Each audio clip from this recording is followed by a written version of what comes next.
오늘은 기도의 비밀이라는 제목으로 구약성서 에스더서의 말씀을 함께 나누고자 합니다. 오늘 이렇게 금요예배 풍성하게 찬양을 하니까 어떠신가요? 너무 좋으시죠? 네, 그냥 좋지 않고 너무너무 좋은 것 같습니다.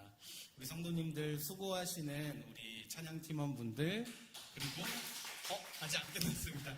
위에서 봉사하시는 우리 방송팀원분들을 위해서 박수 부탁드리겠습니다. 또한 우리 하나님께 영광의 박수 또한 올려드리길 원합니다. 할렐루야. 아멘. 네. 우리 2024년을 살아가는 우리의 삶 가운데서는 많은 어려움이 우리 앞에 놓여 있죠. 그래서일까요? 우리는 크던지 작던지 수많은 문제 가운데 고민하며 살아갑니다. 이런 어려운 상황 속에서 우리 인간들은 어떻게 반응하며 살아갈까요? 크게 세 가지의 보편적인 반응 방식이 있다라고 합니다. 첫 번째는 그 문제의 원인을 바로 다른 사람에게 돌리는 일입니다.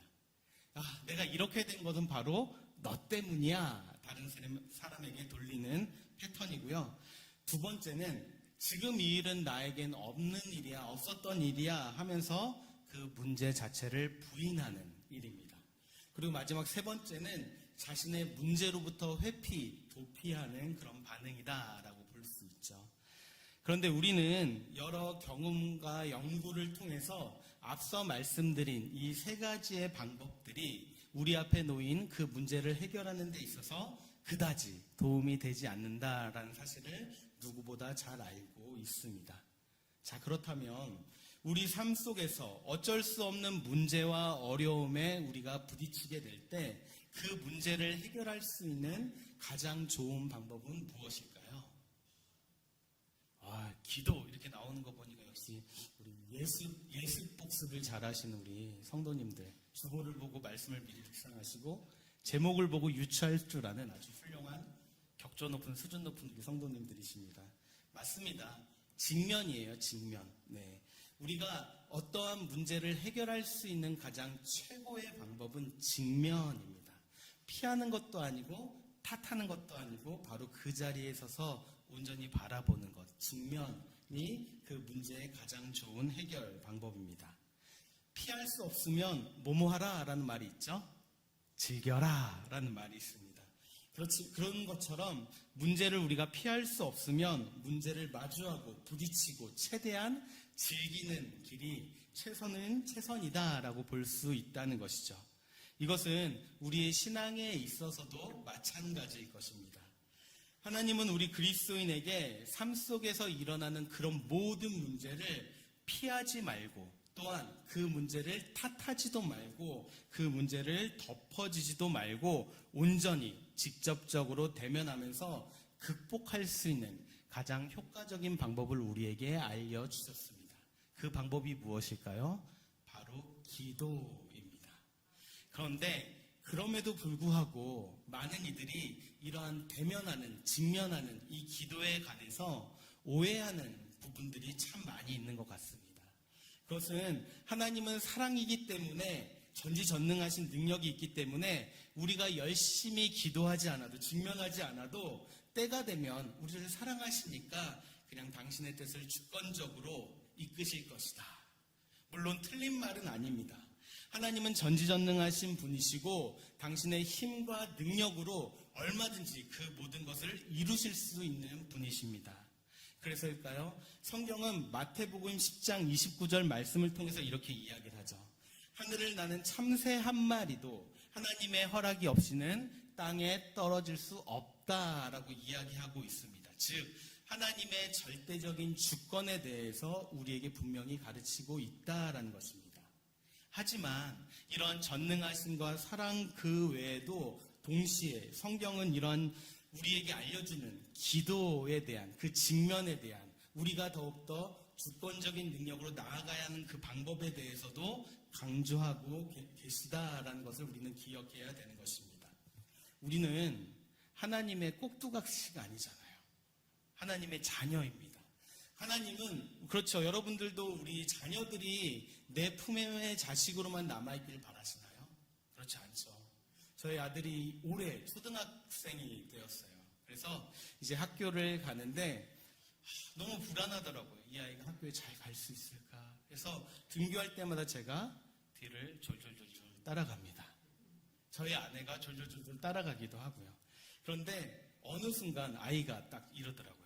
엄마, 아빠, 내가 애야?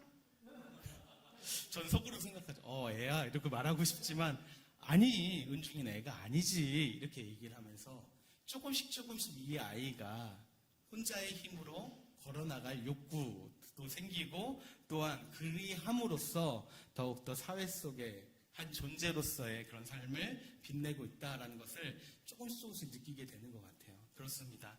우리는 하나님의 자녀예요. 하나님의 품에 거하고 하나님 안에서 마음껏 살아가는 것, 하나님의 은총을 우리가 누리는 것도 너무나 중요하지만 이 세상 속에서 독립된 개체로서 성숙한 존재로서 하나님의 뜻을 널리 전하면서 선한 영향력을 끼치며 살아가는 것, 그것 또한 너무나 중요하고 소중하다라는 것입니다. 사도행전 12장 말씀을 보면 감옥에 갇혀있는 베드로를 위해서 온 교회가 어떻게 하죠? 밤새도록 기도하는 장면이 나옵니다. 물론 주권적인 능력으로 예수 그리스도의 수지자인 그 베드로가 주님의 능력으로 바로 딱 풀려날 수 있는 그런 포인트들도 분명히 있을 것입니다. 하지만 우리 성도들이 그를 위해서 뜨겁게 밤새도록 기도해야지 더욱더 놀라운 하나님의 역사가 나타난다는 것이죠. 또한 열왕기상 18장 말씀을 보면 3년 동안 비가 오지 않자 비가 오게 해달라고 엘리야는 연속하여서 7번이나 하나님 앞에 기도를 올려드립니다. 그리고 더 나아가 열왕기하 20장 말씀을 보면 간절하게 기도함으로 무려 15년의 그 생명을 연장받은 히스기야 왕의 이야기도 나옵니다. 이처럼 하나님의 말씀인 성경은 우리 삶에서 흔히 일어날 수 있는 모든 일과 우리의 힘으로 해결할 수 없는 그 생사의 문제나 자연재해까지도 하나님 앞에 적극적으로 기도하여라. 너희가 더욱더 성숙한 신앙인으로 자신과 이 세상 또한 다른 일을 위해서 중보하여라 라고 분명히 이야기하고 있다라는 것입니다. 이 사실은 오늘 우리가 함께 읽은 말씀에서도 분명히 우리에게 말씀하고 있습니다. 오늘 우리가 함께 나눈 말씀은 유대인의 절기 중 그 불임절에 대한 그 불임절의 유래에 관한 이야기입니다. 그런데 에스더서를 읽다 보면 참 부정적인 그런 사건으로 자주 이름이 언급되는 인물이 있는데 그 인물은 우리가 너무나 잘 알고 있는 하만이라고 하는 인물입니다.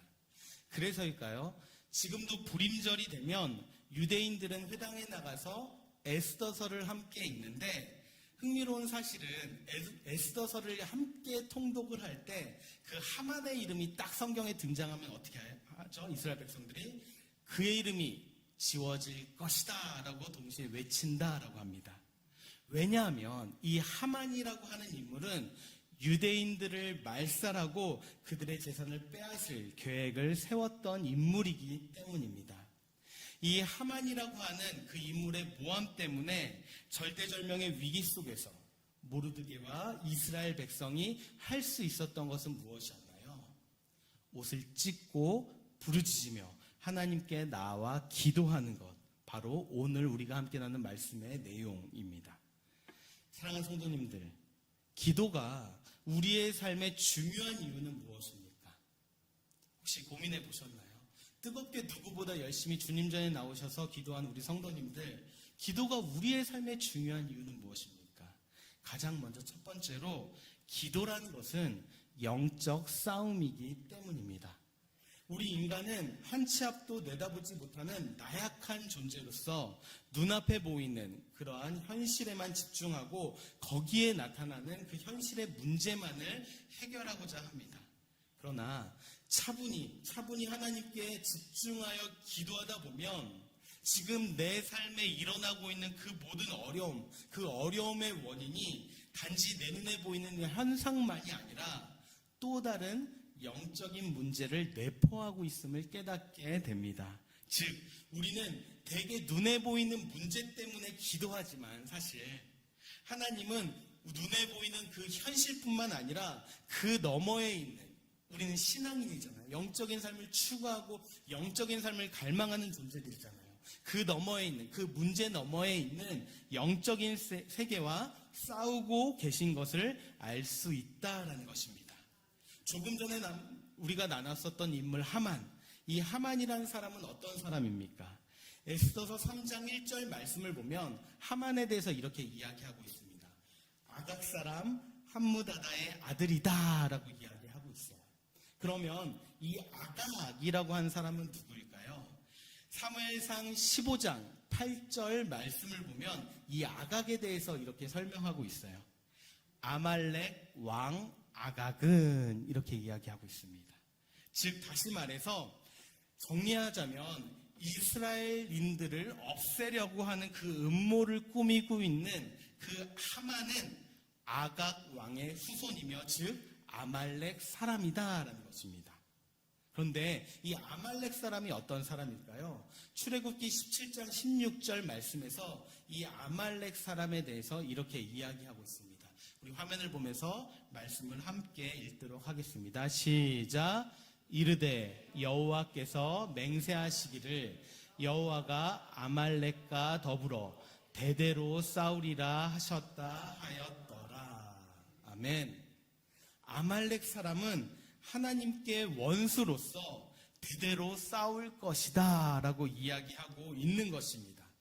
또한 신명기 25장 19절 말씀을 보면 하나님은 모세를 통해 가나안 땅에 들어가면 그 아말렉 자손을 어떻게 하라고 하죠? 하나도 남겨두지 말고 다 죽이라 라고 명령하고 있습니다. 왜 그럴까요? 이 아말렉 민족, 아말렉 사람들은 하나님께 원수이며 계속해서 이스라엘 백성들을 멸망시키려고 싸울 것이기 때문에 그렇게 명령했던 것입니다. 성경이 이 아말렉과의 전쟁을 영적인 전쟁으로 규정하는 그 이유가 바로 여기에 있다라는 것이죠.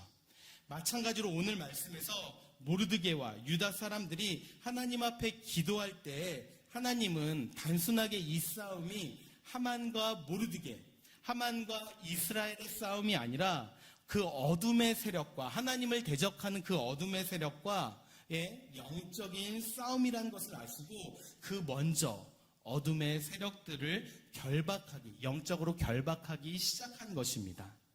사랑하는 성도님들 기억하십시오. 이처럼 기도는 영적인 싸움입니다. 우리는 눈에 보이는 현상만을 가지고 주님 이것을 해결해 주세요. 이 어려움에서 내가 벗어날 수 있게 해주세요 라고 기도하지만 하나님 앞에서는 우리의 문제는 그냥 단순히 현상만으로 나타나는 것이 아니라 그 현상을 넘어 있는 그 어둠의 세력을 꺾고 묶고 결박하고 진압하는 그런 영적인 싸움, 영적인 문제의 그러한 방향으로 우리가 나아가야 된다라는 것입니다. 우리가 그렇기 때문에 기도할 때 우리는 현상 넘어 있는 그런 영적인 부분까지도 함께 기도해야 될 줄로 믿습니다.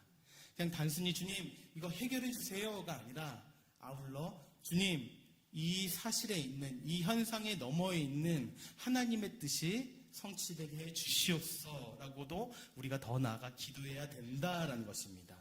우리가 이런 심령으로 기도하며 나아간다면 우리 앞에 놓여진 그 모든 현상과 그 넘어 있는 영적인 싸움에 우리는 날마다 승리하게 될 줄로 믿습니다. 두 번째로 기도의 비결은 기도하면 우리가 너무나 잘 알고 있는 것처럼 하나님의 능력이 나타난다라는 것이죠. 기도에 관한 이런 경험, 우리가 너무나 잘 알고 있는 격언입니다. 사람이 일하면 사람이 일할 뿐이지만 사람이 기도하면 누가 일하신다고요? 하나님께서 일하신다라는 격언이 있습니다. 그렇습니다. 기도라는 것은 하나님께서 일하시는 통로임을 우리는 기억해야 된다라는 것입니다. 오늘 말씀에서도 보면 모르드게와 이스라엘 사람들이 간절하게 기도했을 때 하나님께서 직접 개입하셔서 일하시는 것을 볼 수 있습니다. 오늘 말씀은 아니지만 에스더서 6장 1절 말씀을 우리 화면을 보면서 우리 함께 읽어보도록 하겠습니다. 시작. 그날 밤에 왕이 잠이 오지 아니하므로 명령하여 역대일기를 가져다가 자기 앞에서 읽히더니. 아멘. 여기에서 말하는 그날 밤은 모르드게와 유대 사람들이 자신의 옷을 찢으며 간절함으로 기도하는 그날 밤을 의미합니다. 에스더가 이스라엘 민족의 그 구원을 금식하며 기도하는 그날 밤을 의미하고 있다라는 것입니다. 그리고 내일이면 모르드게가 장대에 달려 죽는 바로 그날 밤을 이야기하고 있는 말씀인 겁니다. 그런데 하필 그날 밤에 왕이 어때요? 잠이 오지 않습니다. 생각해 보길 원합니다. 우리 성도님들 보통 잠이 안 오면 뭐 하세요? 잠이 안 오시면 휴대폰 보세요. 제가 노래 부르려다가 참았습니다. 잠이 안 오면 휴대폰을 보면 안 됩니다. 우리 성도님들 어떻게 하세요? 잠이 안 오면 기도해야죠. 역시 격조 있는 우리 성일교회. 그렇죠. 그러면은 우리 성도님들은 아니지만 우리 성도님들은 아니에요. 제가 우리 성도님들은 잠이 안 오면 기도하시고 성도님들은 아니지만 TV 드라마를 보면 왕이 잠이 안 오면 보통 어떤 일을 하죠? 따뜻한 물을 대령하여라 라서 목욕을 하거나 아니면 신하를 불러서 담소를 나누거나 아니면 상을 차려와라 이래가지고 이렇게 또 먹고 마시면서 또한 시간을 보내는 것이 보통의 왕들이 하는 행동일 겁니다. 그런데 성경에는 뭐라고 말씀하고 있습니까? 자신의 통치를 기록한 궁중실록을 가지고 와라라고 하는 겁니다. 우리는 그냥 말씀을 읽으니까 그렇게 받아들이지만 사실 말씀을 묵상하면 묵상할수록 생각할수록 이상하지 않으신가요? 하필 재미있는 소설책도 아니고 재미없는 궁중실록을 가지고 와라라고 하고 있나요? 그뿐만 아닙니다. 가지고 온 그 궁중실록을 읽는데 하필 어떤 부분을 읽습니까? 우리 에스더서 6장 2절 말씀도 우리 화면 보면서 함께 읽어보도록 하겠습니다. 에스더 6장 2절 말씀을 함께 보도록 할게요. 시작. 그 속에 기록하기를 문을 지키던 왕의 두 넷이 아수에로 왕을 암살하려는 음모를 모르드게가 고발하였다 하였는지라. 아멘. 그 두 넷이가 아수에로 왕을 암살하려고 하는 그 음모를 누가 고발했다고요? 모르드게가 고발하였다. 하필 그 밤에 궁중실록을 읽고 하필 그때 그 장면을 그 부분을 읽었던 것입니다. 신하가 왕의 명령에 따라 막 앞에서 그 실록을 읽고 있는데 모르드게라고 한 유대인이 자신의 목숨을 살려준 그 부분을 읽었다라는 겁니다. 그러자 왕이 이렇게 질문합니다. 나의 목숨을 살린 그 모르드게에게 어떠한 상을 내렸는지 알고 있느냐? 그러자 신하는 그에게 상을 내리지 않았는데요, 이렇게 이야기합니다. 이 이야기를 듣고 왕은 모르드게에게 미안한 마음이 들었죠. 어떻게 내 목숨을 살려준 그 사람에게 내가 아무런 상도 내린 것이 없을까? 그래서 바로 하필 또 내일 그 사람을 불러서 상을 베풀고 싶은 마음이 생기기 시작했습니다. 그런데 그 다음 날 이른 아침 때마침 신하가 들어오는데 누가 들어옵니까? 하만이 들어옵니다. 하만, 이 사람이 찾아오죠. 하만은 오늘 이 모르드게를 장대에 높이 달아 죽일 것을 왕에게 알리기 위해 찾아온 것입니다. 이렇게 찾아온 하만에게 왕은 뭐라고 이야기하죠? 내가 특별히 상 주고 싶은 그 사람이 있는데 그에게 어떻게 하면 좋을지 당신이 한번 이야기를 해주시오. 이 이야기를 들은 하만이 하필 또 착각합니다. 어떤 착각에 빠집니까? 왕이 특별한 대우를 하고 싶은 사람이 바로 자신이라는 착각에 빠지게 되었던 겁니다. 그래서 하만은 왕에게 이렇게 이야기합니다. 에스더서 6장 7절, 그래서 9절 말씀도 함께 우리 읽어보도록 하겠습니다. 시작.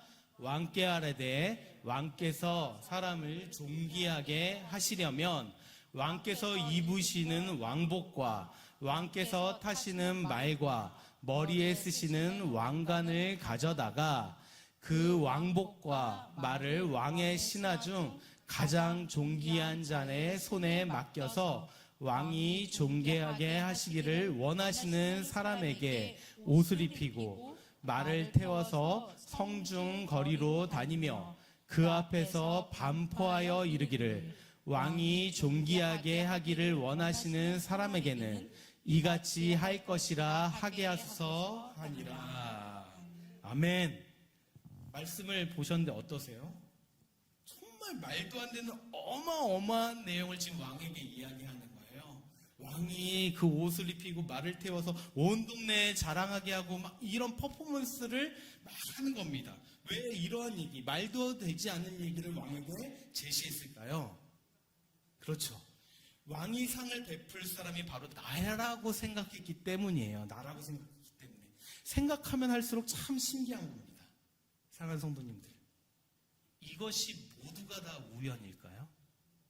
그렇게 생각하시나요? 진실로? 뭐 신앙이 없는 분들은 그렇게 생각할 수도 있을 겁니다.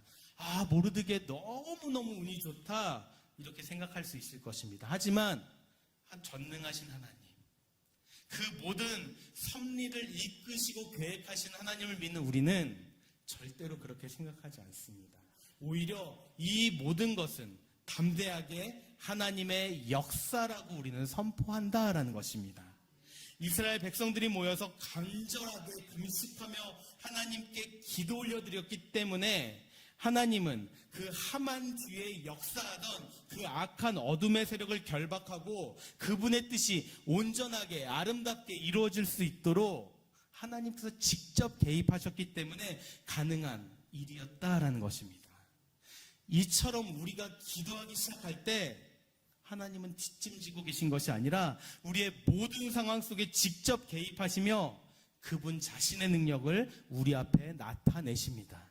그런데 유한한 존재인 우리 인간은 그 넓으신 하나님의 뜻을 다 이해할 수 없습니다.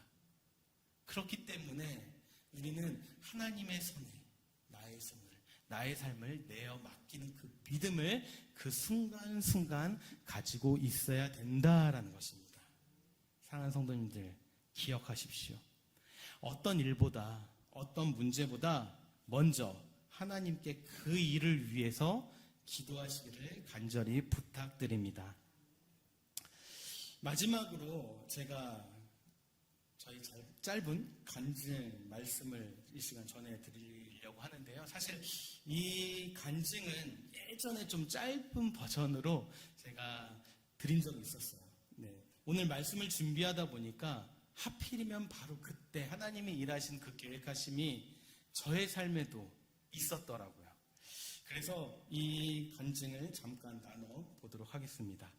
제가 햇병아리 사역자 시절 교육전도사로 봉사할 때의 일이었습니다. 그 당시에 제가 섬기던 그 교회는 참 어려운 여건의 그런 동네에 우뚝 서 있던 교회였습니다. 그 교회는 그 주변이 다 이제 공동 화장실을 사용할 정도로 열악한 환경에 있는 곳이었는데요. 즉 그 동네에서 그 교회의 화장실이 제일 쾌적하고 좋은 화장실이었을 정도로 너무나 열악한 환경이었습니다. 그러다 보니까 그 교회로 아이들이 자꾸 막 몰려들었어요. 공간이 좋으니까 화장실도 좋고. 그런데 특히 낮에는 학교도 안 다니고 사실 저는 개인적으로 이런 말을 좋아하진 않지만 흔히 우리가 이야기하는 문제 아들이 참 많이 있었습니다. 근데 그 문제 학생들은 특징이 뭔가요? 혹시 알고 계신가요? 네? 몰려다니잖아요. 네, 혼자서 다니지 않습니다. 우르르 몰려다닙니다. 당시에 저는 청소년부 사역자였고요. 교회를 주중에도 좀 자주 왔다 갔다 했었는데 교회를 왔다 갔다 할 때마다 가장 좋은 공간에 있는 그 계단, 교회 계단에 쭉 앉아있는 흔히 지칭되어진 그 문제 학생들을 보면서 두 가지의 마음이 저한테 막 찾아오더라고요. 첫 번째 뭘까요? 눈 마주치면 안 되겠다. 무섭다. 라는 마음이 첫 번째 마음이었고요. 두 번째 마음은 그래도 불구하고 내가 청소년부 사역자인데 이래도 되나? 이렇게 피해도 되나? 라는 그런 불편한 마음, 무서운 마음과 불편한 마음, 이 두 마음이 저에게 공존하고 있었습니다. 그래서 고민하다가 어렵게 마음을 잡고 제가 그 아이에게 이렇게 말을 건넸습니다. 너희들 뭐하니? 짜장면 사줄까? 이렇게 얘기를 했어요. 그 이야기를 듣자 그 친구들이 어땠을까요? 난리가 났죠. 너무 기뻐하더라고요. 그날 밤 교회 식당에서 짜장면을 함께 먹으면서 저는 그 친구들과 안면을 트기 시작했습니다. 그런데 문제가 생겼습니다. 어떤 문제가 생겼어요? 그 아이들이 그 이후로 저를 볼 때마다 뭔가 기대하는 눈치로 저를 바라보고 있는 겁니다. 뭐 사주지 않나? 막 이런 눈치로. 가난한 신학생인 저는 지금보다 주머니 사정이 당연히 좋지 않았기 때문에 짜장면을 매번 사주는 것은 너무나 힘든 일이고, 그 이후로는 짜파게티 요리사가 되어서 교회 안에서 짜파게티를 끓여주는 그런 일을 했습니다. 일주일에 한 번 정도 그 아이들에게 짜파게티를 끓여주면서 조금씩 친해지니까 그 친구들이 몰려다니는 이유가 뭐예요? 의리가 있기 때문에 그렇잖아요. 그러니까 이 친구들이 의리가 있어서 은혜 갚는다고 주일 청소년부 예배에 들어오기 시작했습니다. 다시 말씀드리지만 그 친구들이 어떻게 다닌다고요? 무리지어 다닙니다. 무리지어. 그러니까 갑자기 한 10여 명 있던 청소년부가 막 엄청난 몇십 명 막 이렇게 예배를 드리기 시작한 겁니다. 막 부흥이 일어나는 듯한 느낌도 들고, 사실 설교하면서 막 내가 괜찮은 사역자인가? 라는 마음도 얻게 됐습니다. 그런데 어른들도 그 모습을 보고, 야, 김용훈 전사 능력 있다. 너 이렇게 부흥을 시킬 줄 아는 그런 사람이었구나. 겉보기는 별 볼 일 없었는데 능력 있는 사람이었어. 그래서 막 장로님들도 좋아해 주셨지만 시간이 지나면서 또다시 문제가 발생하게 되었던 겁니다. 교회 어르신들이 그 친구들을 안 좋은 시선으로 보기 시작한 거예요. 어떤 녀석이 예배당에 침을 뱉었다. 야, 우리 착한 손자, 손녀들이, 우리 자녀들이 얘네들의, 문제아들의 영향을 받으면 어떻게 하냐. 갑자기 화장실에서 담배 냄새가 나기 시작했는데, 이런 얘기들을 전해지기 시작했었습니다. 그래서 결국 저에게 이런 명령이 떨어졌어요. 앞으로 그 아이들의 교회에 출입을 금하라. 지금은 우리 요한 목사님 잘 알고 계시지만 제가 엄청나게 순종적이거든요. 그런 사역자인데, 당시에 혈기왕성하던 저는 그 이야기가 받아들여지지 않았어요. 그래서 예수님께서 이 땅에 오셔서 함께 더불어 사신 그 사람들이, 그래서 교회 공동체를 이룬 공동체가 그래서는 안 된다라는 생각을 하기 시작했습니다. 그래서 교회 공동체 어른들을 찾아가 한 분 한 분 설득하기 시작했습니다. 그렇지만 결국 저에게 다가온 말씀은 어쩔 수 없어. 교회를 지켜야지 라는 대답이었습니다. 절망에 빠진 저는 분노도 했고 시험에 빠지기도 했고 누군가를 깊이 원망도 했습니다. 그러던 어느 날 제가 신학생이었거든요. 다니던 신학교에서 신앙수련회를 가게 되었는데, 그 신앙수련회의 기간, 한 4일 정도 되는 기간, 이 문제만을 놓고 작정 기도를 하자라고 마음을 먹게 되었습니다. 그래서 모든 일정이 끝나는 밤이 되면 성전에 남아서 간절하게 계속 하나님 답을 주세요 하고 기도하기 시작했습니다. 이렇게 기도했던 것 같아요. 하나님, 제가 틀렸습니까? 성경에 나와 있는 고아, 가부, 약한 자를 선대하시는 당신은 지금 뭐하고 계십니까? 말씀해 주십시오. 제가 맞습니까? 제가 틀립니까? 이렇게 한참 기도할 때 저는 지금도 이렇게 고백합니다. 하나님께서 저에게 응답해 주셨습니다. 말씀해 주셨어요. 전 아직도 그 음성을 잊지 못하고 있고요. 그 음성 때문에 지금도 이렇게 목사의 삶을 살아가고 있는 것 같습니다. 뭐라고 말씀하셨을까요? 용훈아, 네가 맞아. 이렇게 말씀하셨을까요? 아닙니다. 3번 말씀하셨는데요. 용훈아, 내가 너를 사랑한다.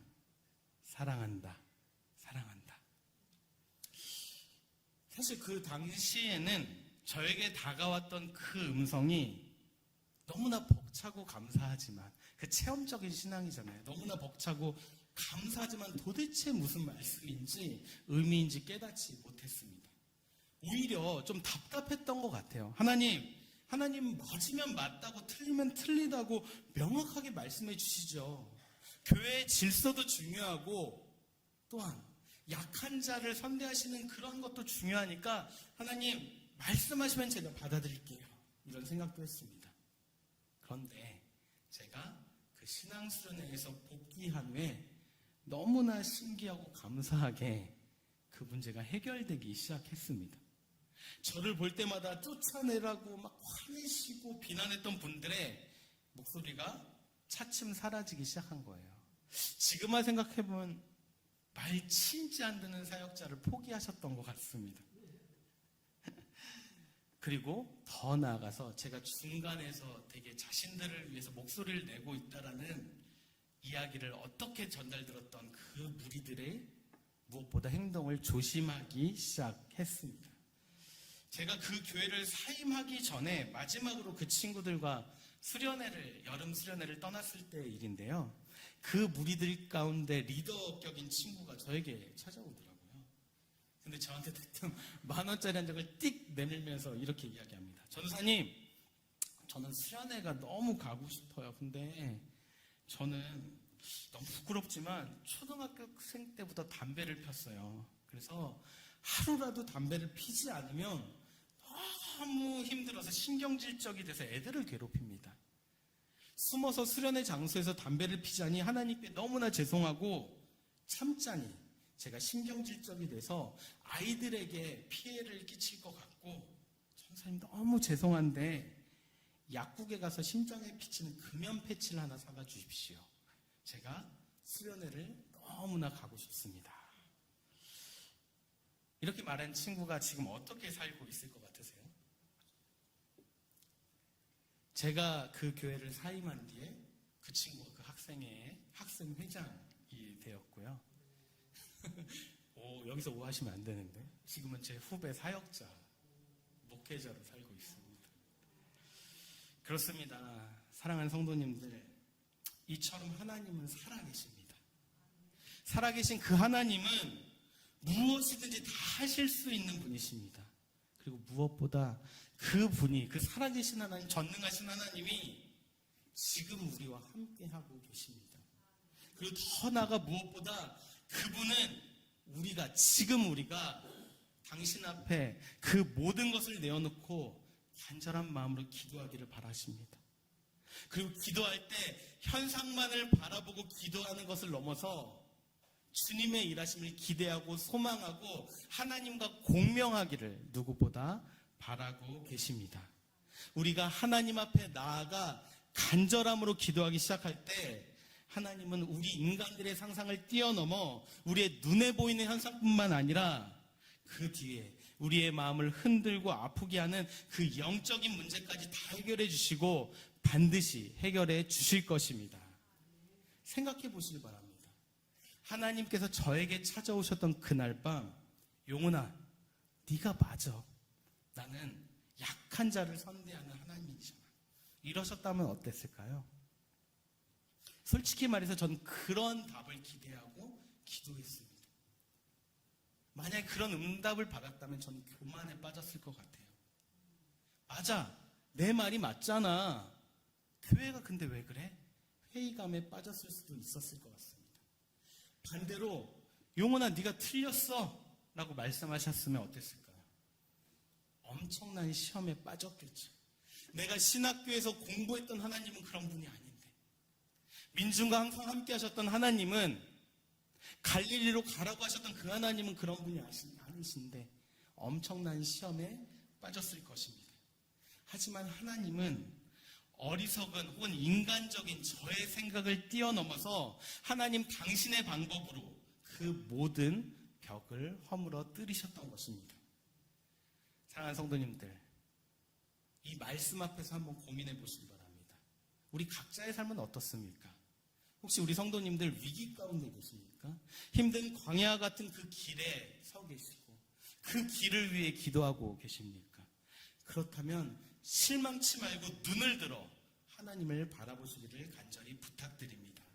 바로 지금이 힘든 시기고 위기이고 마음의 아픔이 있다면 바로 여러분들이 하나님께 기도할 때입니다. 실망치 마시고요. 눈을 들어 하나님을 바라보시기를 부탁드립니다. 우리가 주님 앞에 간절한 마음으로 기도할 때 우리는 하늘의 문을 열어주시는 그 하나님의 놀라운 기적의 역사를 체험하게 될 것입니다. 그리고 더 나아가 나의 생각과 계산을 뛰어넘어서 역사하시는 놀라운 하나님의 그 크신 의미를, 그 신뜻을 온전히 체험하게 될 것입니다. 이 자리에 모신 사랑하는 성도님들, 부디 이런 놀라운 하나님의 역사에 주인공이 되시길 간절히 부탁드립니다. 우리가 이 시간 이런 결단으로 나갈 때 놀라운 하나님의 역사가 우리네 삶을 놀라운 방향으로 이끌어 주실 것입니다. 우리 모두가 하나님 앞에 기도하는 기도의 삶이 되길 간절히 소망합니다. 아멘. 기도드리겠습니다. 사랑하는 하나님, 이 시간 기도로 민족을 구원한 에스더서의 말씀을 함께 나누며 저희 역시 기도하는 삶을 결단합니다. 이 시간 우리의 삶과 우리의 민족과 우리의 열방을 위해 기도하오니 전능하신 하나님의 능력으로 우리 모두가 진정한 평화를 누리게 하여 주시옵소서. 이 시간 우리가 가지고 온 그 각각의 기도 제목 주님 앞에 온전히 올려드립니다. 우리가 기도할 때 현상만을 바라보는 것이 아니요 주님의 능력을 의지하고 주님의 능력 가운데 날마다 승리하는 우리 모두가 될 수 있도록 도와주시옵소서. 우리의 모든 것을 겸손히 주님 앞에 올려드리며 우리 주 예수 그리스도의 이름으로 기도드립니다. 아멘.